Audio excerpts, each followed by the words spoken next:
Good evening to you all, and thank you for having me here in the lovely city of Copenhagen. My name is Mary McCarthy, and it is an honor to be with you tonight. I have been tasked with introducing the winner of this year's Soning Prize. The Soning Prize, first awarded to Sir Winston Churchill in 1950, is presented to a person who is found to have done commendable work for the benefit of European culture. I myself am not European, as you may have realized, but I was asked by this year's recipient, who is a dear friend of mine, to introduce her tonight. This year's recipient has far exceeded the call of this award. She is known not only for her political theory and the phenomenological method, but also for her inability to get through a lecture without lighting a cigarette. She is the first woman and the first American citizen to ever receive this award. She is fierce, bold, and fearless. My friend is best known for her work after the Second Great War, but I would like to take a moment to acknowledge the phenomenal efforts she went through to get there.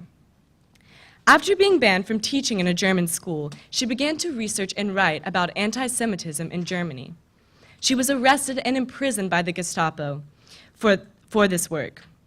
She was also interned in a concentration camp in the south of France, from which she escaped to America. After the war, she participated in humanitarian relief efforts and served as a visiting scholar at many prominent universities. It was during this time that our friendship began. I first met my friend at a party in New York in 1945. Unable to refrain from an opportunity for scandalous repertoire, I had made a comment that I felt sorry for Hitler because he wanted even his victims to love him. She looked me in the eyes and asked me how I could say such a thing to her as one of Hitler's victims who had survived in a concentration camp. Needless to say, our relationship was off to an unfortunate start. But it is this sort of thing that perfectly describes who she is as a person. When a small comment is made that crosses her views at a party, she can't avoid stating her opinion. And 30 years and countless offensive comments later, here I am introducing her for this award. My friend is the type of person that commands the attention of everyone in the room. She is scathing and controversial and utterly captivating. She can humiliate you with her intellect and simultaneously leave you asking for more. Now, I know some of you might consider her rather dreary, but beneath her stony facade is a truly inspiring woman. She is perhaps most notably recognized for her coverage of the trial of German Nazi and Holocaust organizer Adolf Eichmann, a man who she found guilty not only of genocide, but more importantly, of the thoughtless uniformity that leads to tyranny. Her two most famous works are Origins of Totalitarianism and The Human Condition, in which she argues that politics are most effective when political action is determined by a body of involved citizens deliberating over individual ideas rather than in a society where people are forced to assimilate. My friend came along well before her time. As the first female lecturer at Princeton, as a proponent of creativity during a time of cultural assimilation, and perhaps most importantly, she showed us the value of individual thought and freeing ourselves to create rather than just exist in society. It is for these reasons and so many more that I am honored to introduce the winner of this year's Soning Prize, my dear friend, Hannah Arendt.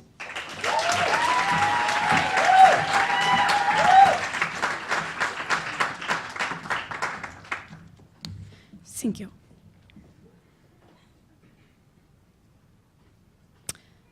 Ever since I received this startling news of your decision to choose me as a recipient of the Soning Prize, I have been trying to figure out what I could possibly say in response. From the perspective of my own life and my general attitude to such public events, I find myself stirred up with conflicting reactions. Let me try and sort these things out. I'll start with the purely biographical.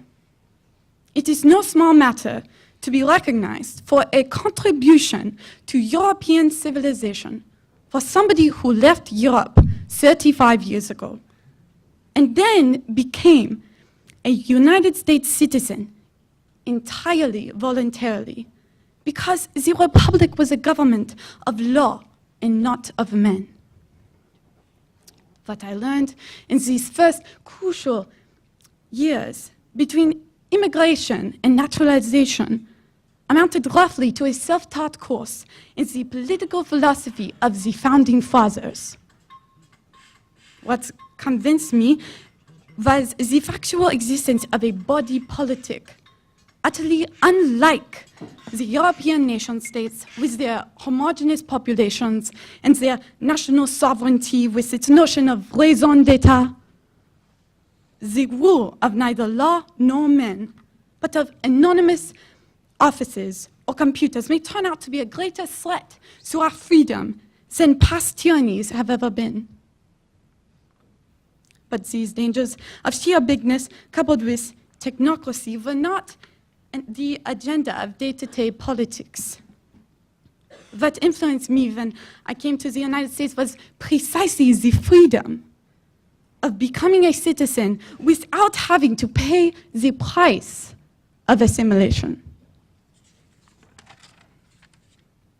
I am, as you know, a Jew, born and educated in Germany, as you can hear, and formed to a certain extent by 8 long and happy years in France.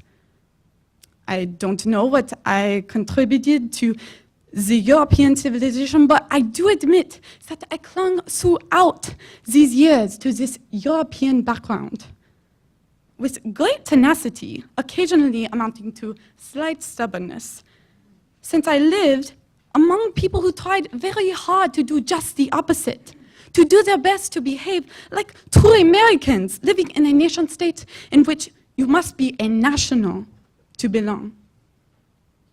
My trouble was that I never wished to belong, not even in Germany. However, what for those around me was a country, perhaps a landscape, a set of habits, traditions, a certain mentality, was for me a language. And if I ever did anything consciously for European civilization, it certainly was nothing but the deliberate intent from the moment I fled Germany, not to exchange my mother tongue for, against whatever language I was forced to use.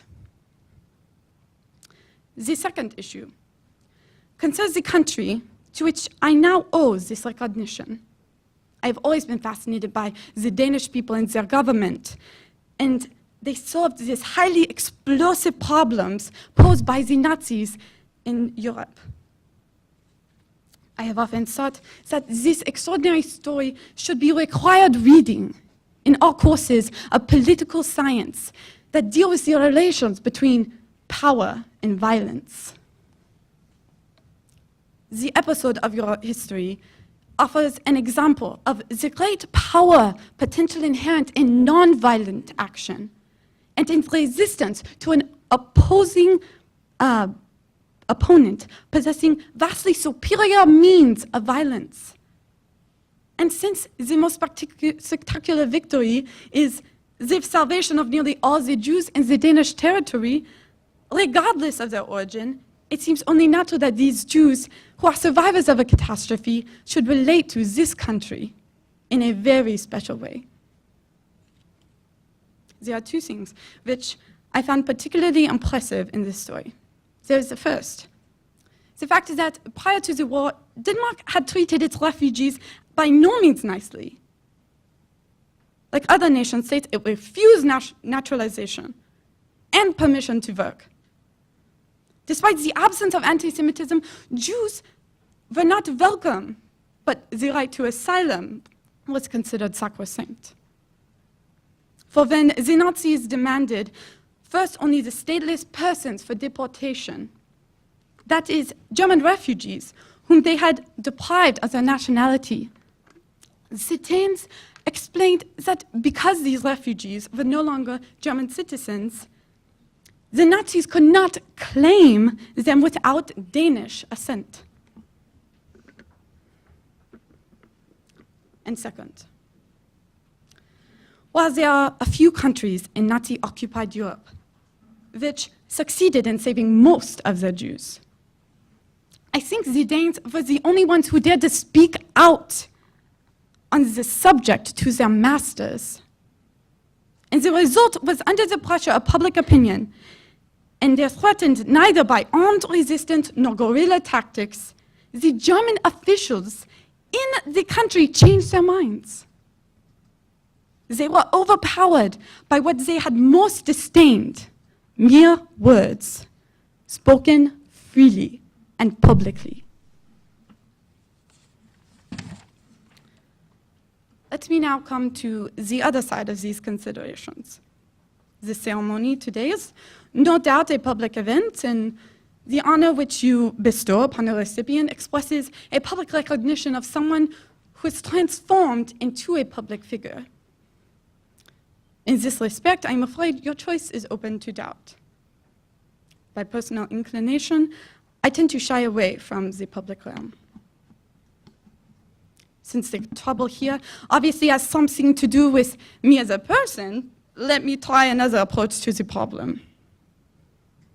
Let me first remind you of the origin of the word person, which has been adopted from the Latin persona by the European languages with the same unanimity as the word politics has been derived from the Greek polis. It is, of course, not without significance that such an important word in our contemporary vocabularies derives from the identical source in antiquity. This ancient vocabulary provides something like the fundamental chords through which sounds through the history of Western mankind. Persona originally referred to the actor's mask that covered his personal face, that indicated the spectator of the role, or the actor of the play. But in this mask, which was designed and determined by the play, there existed a broad opening at the mouth where the undisguised voice of the actor would sound through. That is where the word persona was derived. The Romans were the first to use this as a noun in the metaphorical sense. In Roman law, persona was somebody who possessed civil rights, in sharp distinction from the word homo, someone who was a member of the human species but were not protected by the law. I found this Latin understanding of what a person is helpful for my considerations because it invites further metaphorical usage. The Roman mask corresponds with the great precision to our own way of appearing in society when we are not citizens, but where we are accepted as individuals in our own right, but not as human beings. The advantage of adopting the notion of persona lies in the fact that the masks which the world assigns us, they are not a permanent fixture annexed to our inner self. It is in this sense that I can come to terms with appearing here as a masked public figure. It means that when the events for which the masks designed are over, and I have finished using and abusing my individual right to sound through the mask, things will snap back into place. Then I, greatly honored and deeply thankful for this moment, shall be not only free, but free to exchange masks that the great world may offer. But even free to move through that play in my naked thisness, identifiable, but not seduced by the great temptation of recognition, which can only recognize us as something we fundamentally are not. Thank you.